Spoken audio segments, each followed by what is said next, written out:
सत्ता में सरकार है जिनका नाम विजय सिन्हा है, सम्राट चौधरी जी है, तो हमारे पत्रकारगण पूछे कि अभी जो है महंगाई चरम सीमा पर है और बेरोज़गारी जो है ऐसा है कि बेरोज़गारी की मार से इंसान जो है उनकी रूह कांप जा रही है। इतनी महंगाई है कि जिससे इंसान जो है त्राही त्राही कर रहा है। तो वो बोल रहे हैं कि कहाँ जो है विपक्ष के पार्टी धरना प्रदर्शन कर रही है। इस पर आप क्या बोलना चाहेंगे?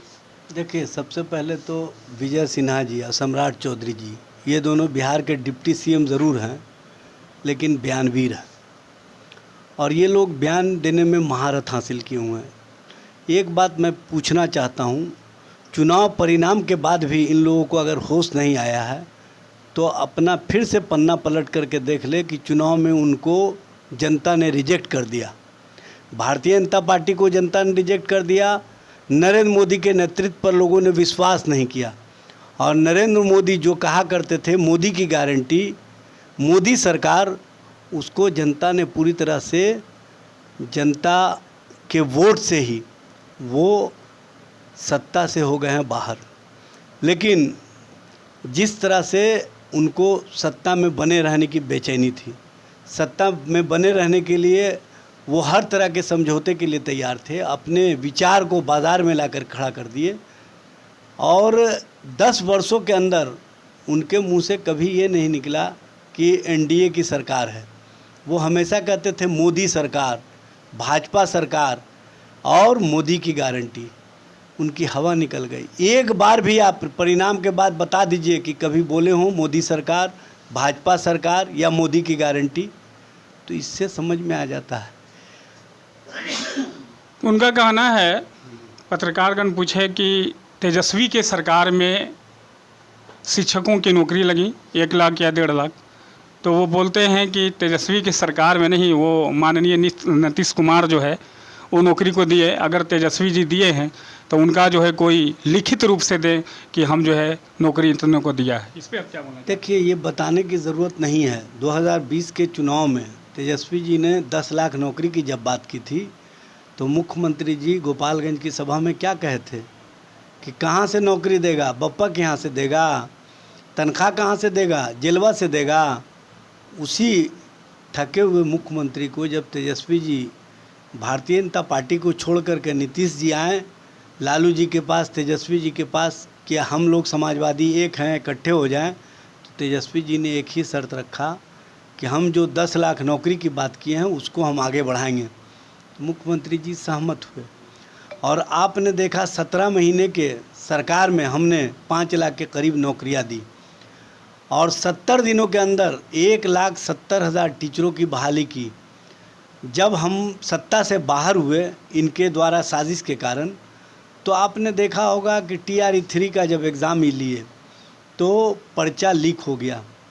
चूँकि वीक सरकार थी, पर्चा लीक हुआ, 7 लाख के करीब बच्चों का भविष्य बर्बाद हो गया और जो 3.5 लाख प्रक्रियाधीन नियुक्तियां थीं जिसका विज्ञापन निकलना था, उस विज्ञापन को इन लोगों ने रद्द कर दिया।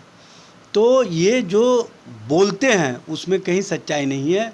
अब तो बिहार का एक एक लोग, एक एक आवाम, एक एक नौजवान बोलने लगा है कि नौकरी का मतलब तेजस्वी, बिहार में विकास का मतलब तेजस्वी, बिहार में आरक्षण व्यवस्था बढ़ाने का मतलब तेजस्वी, बिहार में सर्वांगीण विकास का नाम तेजस्वी, और तेजस्वी का नाम बिहार को आगे बढ़ाने के प्रति सोच का जो उनकी राह रही है, उस राह को मजबूती प्रदान करने में जनता ने जो सहयोग और समर्थन दिया है, उसके कारण भाजपा के लोग बेचैनी और बौखलाहट में, और इसी बेचैनी और बौखलाहट का परिणाम है कि जो 40 का 40 कहा करते थे वो 30 पर आकर अटक गए और उनकी स्थिति ये है कि वोट प्रतिशत में वो राष्ट्रीय जनता दल के इर्द गिर्द भी ये लोग नहीं पहुँचे। तो इससे ही समझ लीजिए कि हमारे प्रति जनता का कितना विश्वास बढ़ा है, हमारे प्रति जनता का कितना समर्थन बढ़ा है, और तेजस्वी जी के प्रति जनता की जो दीवानगी है उसके कारण भाजपा और उनके साथ वाले लोगों को कहीं ना कहीं परेशानी है।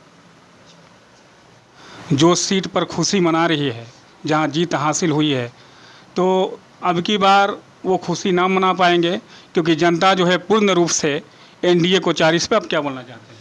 देखिए, सबसे बड़ी बात यह है कि जनता के समर्थन और जनता के विश्वास के कारण तेजस्वी जी अकेले और उनके खिलाफ चुनावी जो सभा किए एनडीए के लोग, उसमें प्रधानमंत्री, गृह मंत्री, रक्षा मंत्री, भाजपा शासित राज्यों के 4 मुख्यमंत्री, बिहार के मुख्यमंत्री, बिहार का पूरा कैबिनेट, केंद्र का पूरा कैबिनेट, भारतीय जनता पार्टी के राष्ट्रीय अध्यक्ष, जनता दल यू के राष्ट्रीय अध्यक्ष, लोजपा के राष्ट्रीय अध्यक्ष उपेंद्र कुशवाहा, जीतन राम मांझी, सारे लोग हेलीकॉप्टर लेकर के घूम रहे थे। 34 साल के नौजवान ने हेलीकॉप्टर को ट्रैक्टर बना करके जनता और जनता का विश्वास जीत लिया और प्रधानमंत्री जी को इतनी बेचैनी हो गई, इतनी घबराहट हो गई, इतनी बौखलाहट हो गई कि वो अपनी भाषा की मर्यादा को भूल गए और हर 2 दिन पर जो सभा किए, 17 से ऊपर सभा किए प्रधानमंत्री। एक छोटे से राज्य में आकर के इतना सभा करना ये स्पष्ट संकेत देता है कि एक बड़ा नेतृत्व तेजस्वी जैसा, जिसको जनता का विश्वास था, उसके सामने ये टिक नहीं पाए और ये हर दिन आकर के अनर्गल बात करने लगे। लेकिन उसके बावजूद भी जनता ने इनको 30 सीटों पर रोक करके स्पष्ट संकेत दे दिया है कि आने वाले 2025 के चुनाव में आप सत्ता से बाहर होने जा रहे हो।